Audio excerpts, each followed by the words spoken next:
You got your Maga Mac guys here on Birds 365, and we got a Philly Red, Hunter Brody, to join us here on Birds 365, getting all geeked up for the start of baseball season. But we're here to talk football today, Hunter, and I'm going to start you off with one of my favorite things. I like that coffee cup. Sorry, I had to interrupt. No, it's okay. Yeah, we just went to the we did a little Bahamas trip on a cruise this past summer. Nice. Yeah, it was solid. Was this before or after the big home delivery? So we scheduled it prior. So we had the drink packages ready to go. We were going to get after it, have some fun. Then she got pregnant, and the whole trip became a baby mood. It changed big time. So you're drinking coffee rather than tequila. Yeah. Yeah, it's all right, though. It's okay. You live to tell about it. I'm starting with a hypothetical, which has this much chance of happening, but I think it's a fun question, so I'm going to run it by you. I'm going to go out on a limb and say Marcus Mariota isn't back as the Eagles' back. Oh, say it isn't so. Yeah. Nice guy. I like Marcus a lot. And I'm not sure the Eagles are confident enough to just go, Tanner McKee looked pretty good in preseason last year. We'll just have him as the backup to Jalen. So they're probably going to do something with the backup quarterback position this offseason. How about if I give you a guy who you can get for the veterans minimum, nothing more, very cap-friendly deal? Don't do it. And the Eagles, who tried to trade and investigated trading for him a couple of years ago, Russell Wilson says, I'd like to come in and be Jalen's backup. I've always been a Philly guy. Andy Reid loves to tell a story on how badly they wanted me and had to settle for Nick Foles. I got to set the record. I got to go to Philadelphia. What do you say, Hunter? Veteran minimum, that's all you got to pay. Listen, how much they pay? John McMahon, what they pay Mariota last year? $5 million? $5 million. $5 million for Marcus Mariota, what he delivered. You don't even have to get close to $5 million. I would say this. Go ahead, Hunter. No, I'm just going to say, look, I mean, they drafted Jalen Hurts when they just signed Carson Wentz. I'd be an idiot to say that Howie Roseman doesn't really value the backup quarterback more than any other general manager in all of football. So what the hell? I'm sure he's checking in. That screams Howie Roseman, doesn't it? It screams Howie Roseman. Have you guys ever read one thing about Russell Wilson? Russell Wilson ain't being anybody's backup. Well, hold on a second. What if there's a nice little office in the NovaCare complex that's got Russell? So now he's a backup quarterback with his own office, and if you want to hang out with him, you got to go through his secretary as the backup. Well, first of all, there's enough dumb teams to make him a starter. So he's going to be a starter somewhere next season. So he's not going to have to worry about that. I get what Jody's saying from a financial perspective because perspective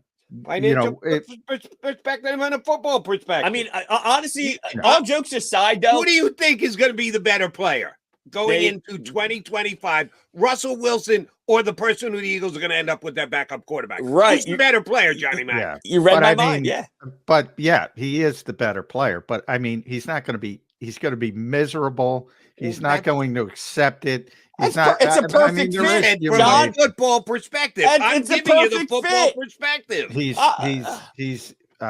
He's well known for being more of a diva than his wife. That's why I said not this much chance. You're right. Yeah. You're 100% right. But the reason is because Russell's not going to happen. That's not going to happen. I hypothetically said Russell wants to come here. No, he's not going to want to come here. But if he fell down and hit his head and somehow this became his main directive in life, I'm just saying, I'd sign the guy. As you guys know, Jeffrey Lurie has only been involved with 3 draft picks in his long quarter-century history of owning the Philadelphia Eagles.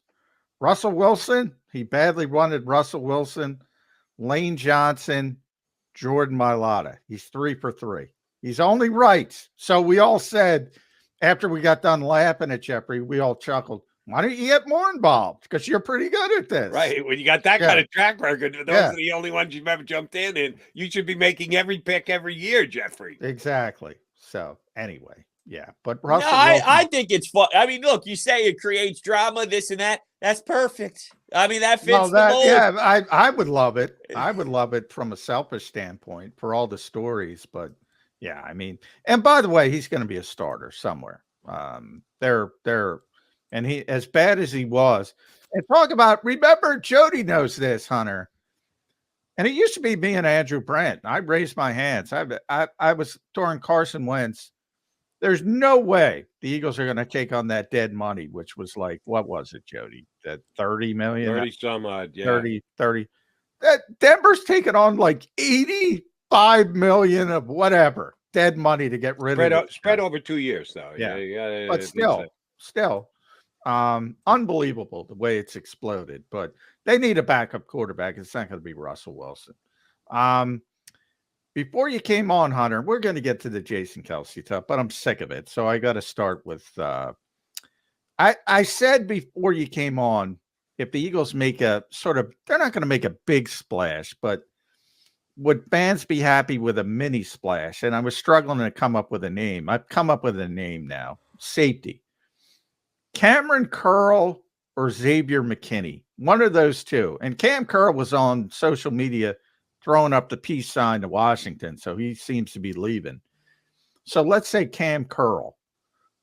Is that somewhat sexy to you? Does that move the needle when you're on WIP? Or is everybody going, Probably going, It's probably one of those where you don't give as much respect as you probably should for what it could be, but it's not a disaster either. It falls into that middle ground. But yeah, it's probably not sexy enough. Now, I don't think the phone lines are going to light up saying how he did it again. It's Howie Roseman season with the ski mask like it's Cravon LeBlanc of 5, 6, 7 years ago, right? I don't think we're playing that card. So, but it wouldn't be a bad move. What about Xavier McKinney then? Because he's got a bigger name. He's a little bit more known. What about him? Look, this is what that move will be. It'll start out as, I don't know, all right. And then 2 days later, you start talking to yourself. Well, when you dive deeper into the stats, you can find out that blah, blah, blah, blah, blah, blah, blah. And then you end up by day 4 thinking that this is a home run hit. Then you bring out the ski mask and it's Cravon LeBlanc. I know how the whole cycle goes here during the offseason, but you talk yourself more into that ladder for sure. I think so.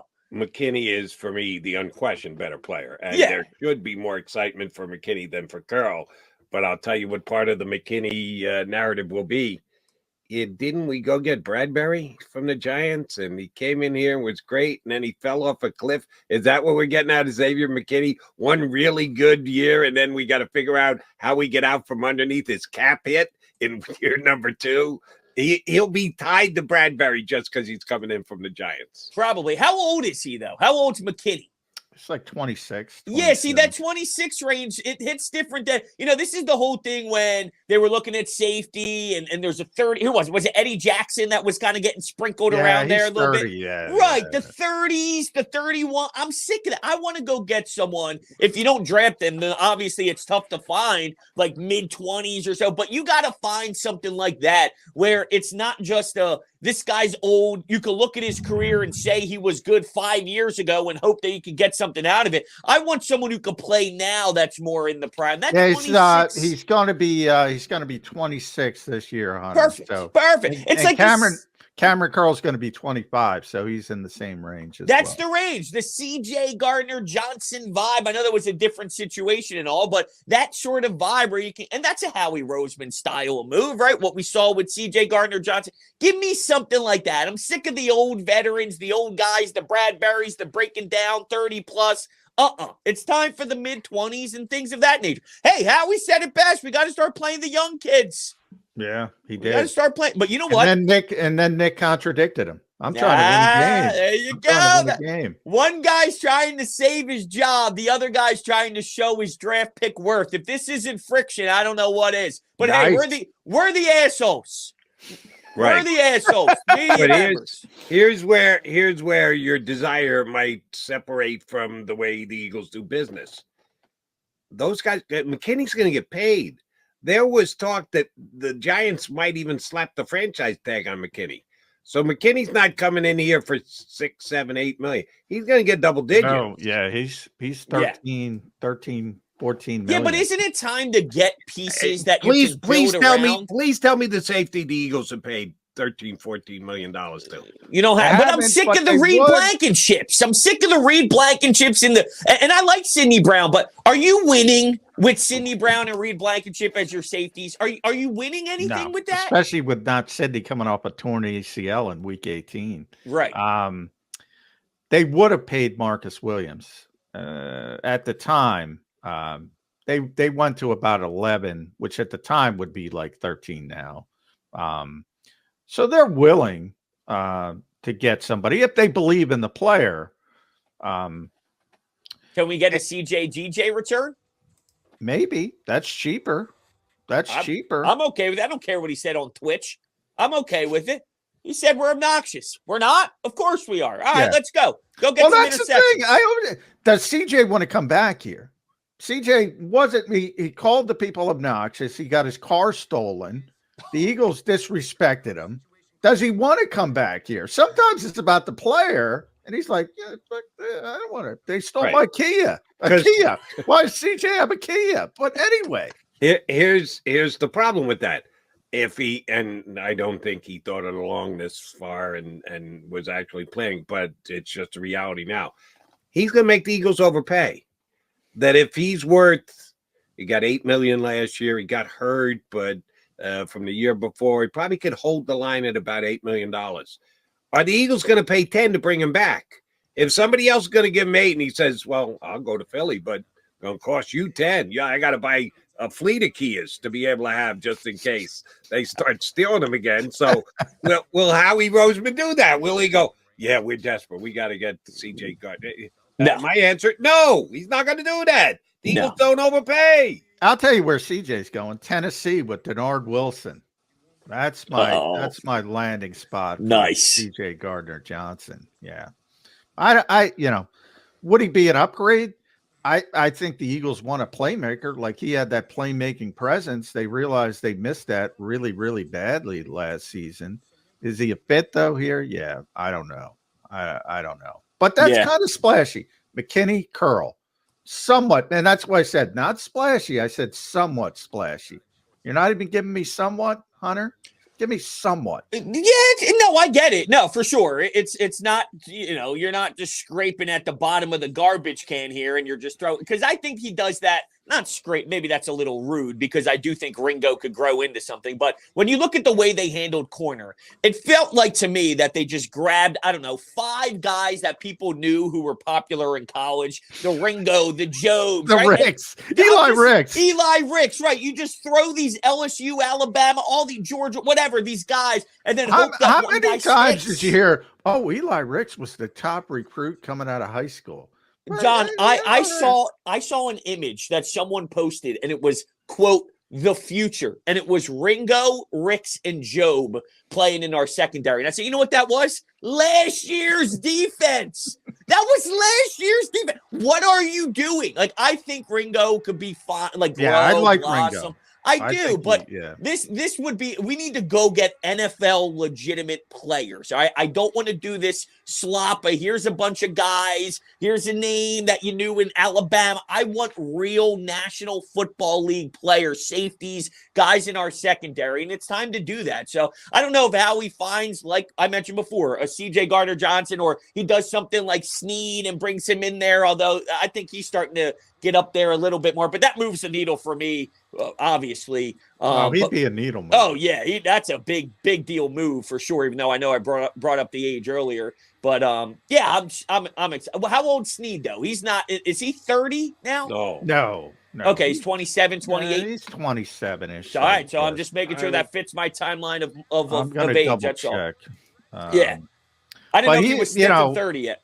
He's a press guy, man. You're playing Vic's defense. Why does everybody want LeJerry? He's 27, by the way. 27. All right, Here we go. He's going to get it. So, but if you can't work with Snead, what are we doing here?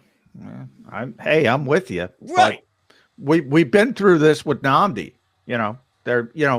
best press cover corner in the NFL. They bring him in here, ask him to play a bunch of zone. He's out in the parking lot eating lunch by himself because everybody hates him. That disappoints me, though, because if you're a great DC, and I think Vic Fangio is, even though we apply the scheme and what he does and the Vic Fangio scheme, it has a name for it.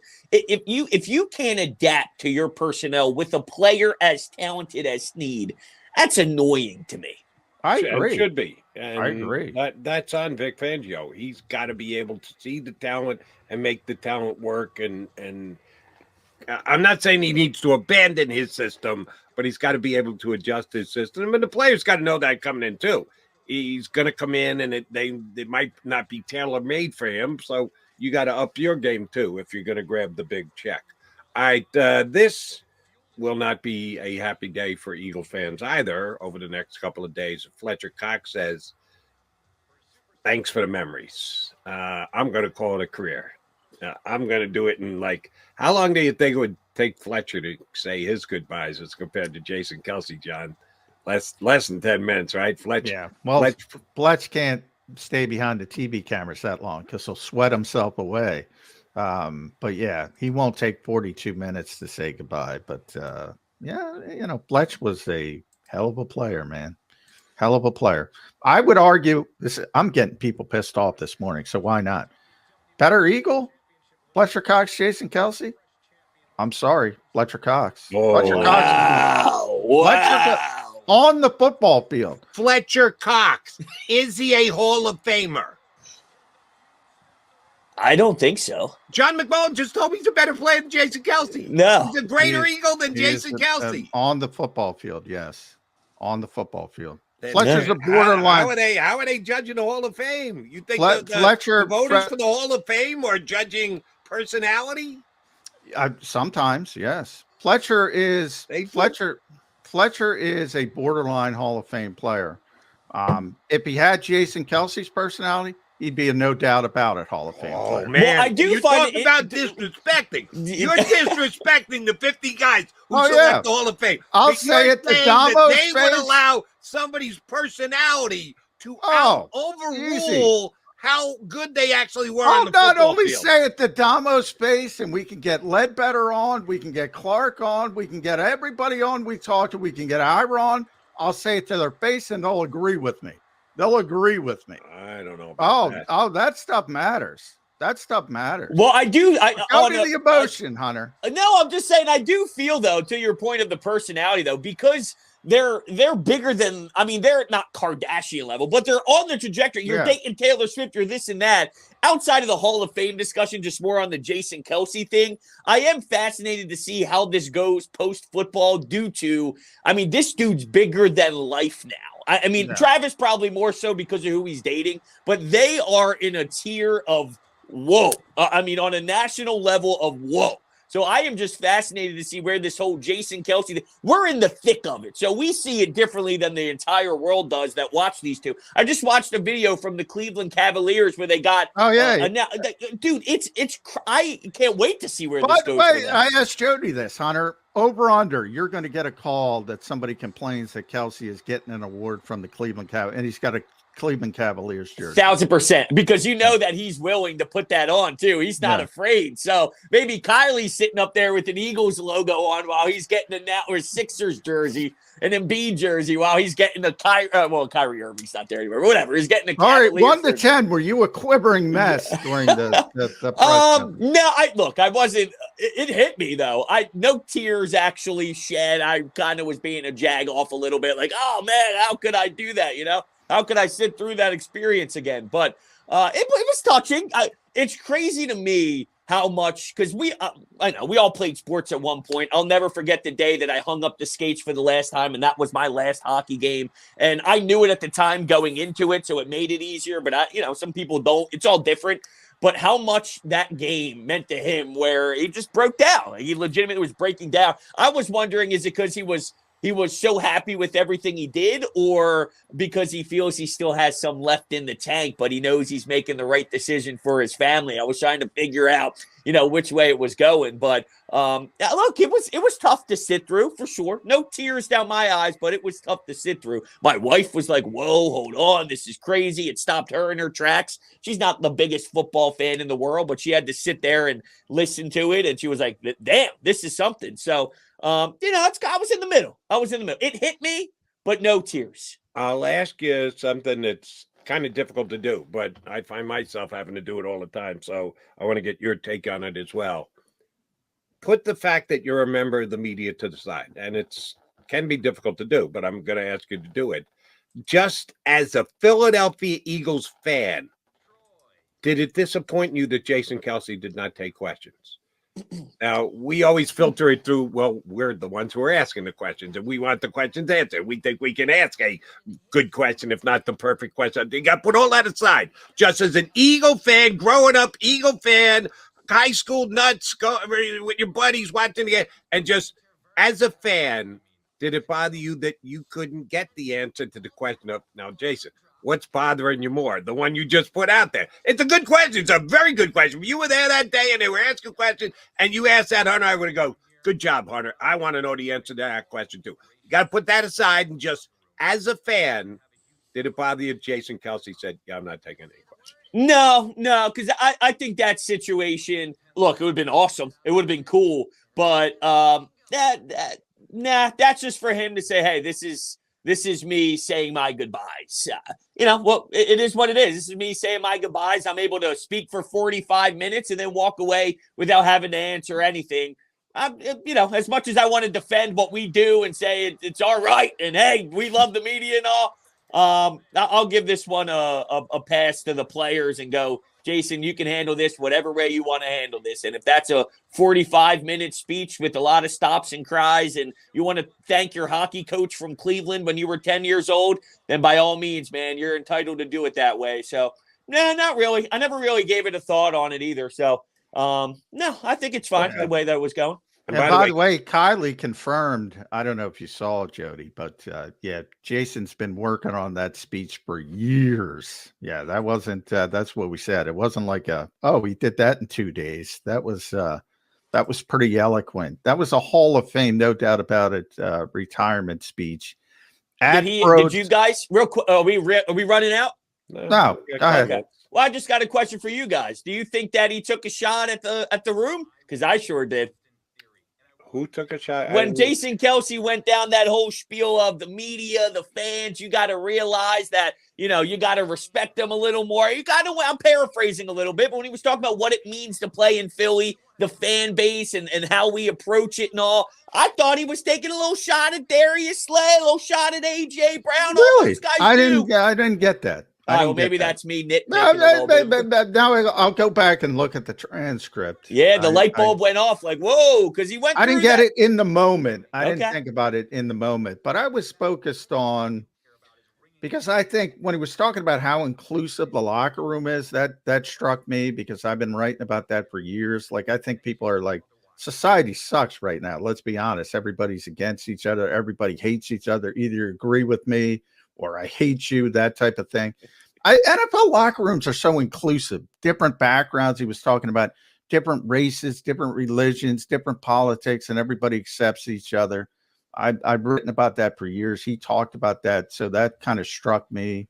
And then when something strikes you, you're not worried about the other stuff. So yeah, well, go back and take a listen. I was like, whoa, he was talking about how you approach the fans and they'll boo you, but you got to realize that it's a brotherhood, this and that. Once you accept that, you approach it differently. And I'm like, this is coming right after Darius Slay and Steven Nelson and AJ Brown going Jack Fritz and Ike Reese. So I'm like, I don't know. I wonder if there's something going. Here was my take on that. Number one, I think it was more of an homage to the fans than it was a warning, a tale of warning for other teammates. I think he was playing up to the fans, which he did a lot of, which I think is very smart. More power to you, Jason. Number two, if he was saying it to a teammate, there's a couple of different ways you could say it. You could say it like, yo, douchebag, pay attention to what I'm saying. Or you could go, yo, bud, do me a favor. Listen up here. I think it would be more that. I think it would be the been through the wars. I've been here longer. I can lend you some of my wisdom rather than, yo, asshole, call him whatever you want. It's cut the crap. Or no, I don't think he was trying to lecture anyone. I think he might have been, if it turned out to be a helping hand for some guys he's leaving behind in the locker room, so be it. So that was my look at it. All right, where's Hassan Reddick being traded this weekend? Because the Eagles Dallas have to Cowboys. clear that stuff up by Monday.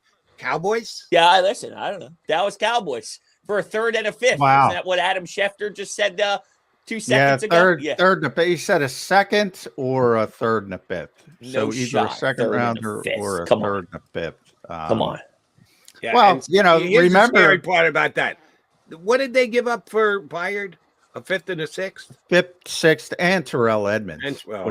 Edmonds to me is irrelevant, but a fifth and a sixth. So you got a fifth and a fifth. And the only difference between Byard and Hassan Reddick is the difference between a third and a sixth. Really? Is that the difference between them? Wow. That's not a lot to get in exchange for Hassan Reddick, one of the best defensive players in the National Football League. That was great, though, Chetty. Terrell Edmonds, I don't care about it. Give me that fifth and sixth. He started for Mike Tomlin for a couple of years down there in Pittsburgh. Terrell Edmonds. Yeah, come on. All right, well, here's how we'll cut to the chase with Terrell Edmonds. Hunter Brody, Terrell Edmonds, going to be a free agent this year. Desire to bring him back to play with the Eagles. What would you on your scale of 0 to 10, 10 being, oh my God, I'll pick him up. I'll drive to Tennessee to pick him up. What was your bring favorite him back? 0 moment? being, I'll shoot down the plane from the air. Where are you landing on a 0 to 10 scale? Terrell Edmonds fat 0. Your favorite moment of the Terrell Edmonds era. That's couldn't what even tell. Say. I think he had a tackle in there. We got at Brodes81. Make sure you follow Hunter on X, Twitter, Brodes Media, Sports Talk WIP. You're going to get that Cleveland Cavaliers. Take off that jersey, Jason Kelce. Bigger boy, leadership or on the field, Jason Kelce. He's one of the greatest players that got to be on the field, right?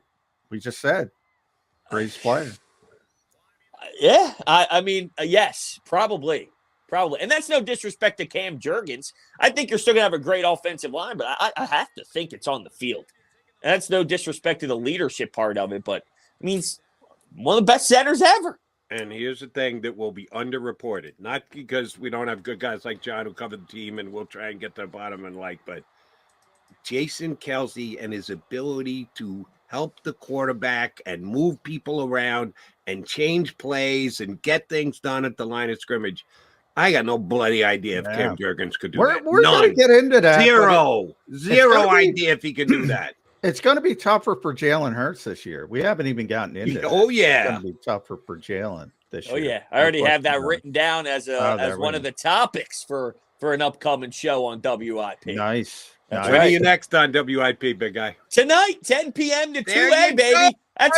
That's a Jody Mack time. I'm taking the Jody Mack time on a Wednesday. Feel free to use whatever you brought to the table here today and trot it out there again tonight because it's all good here today. It'll be good tonight again as well on WIP. Thanks, Brodes. Thanks, Of course. You got it, guys. That is Hunter Brody. WIP tonight, does WIP work, and his Brodes Media stuff is always on point. All right, McDonald and McMullen coming back to put a bow on the show.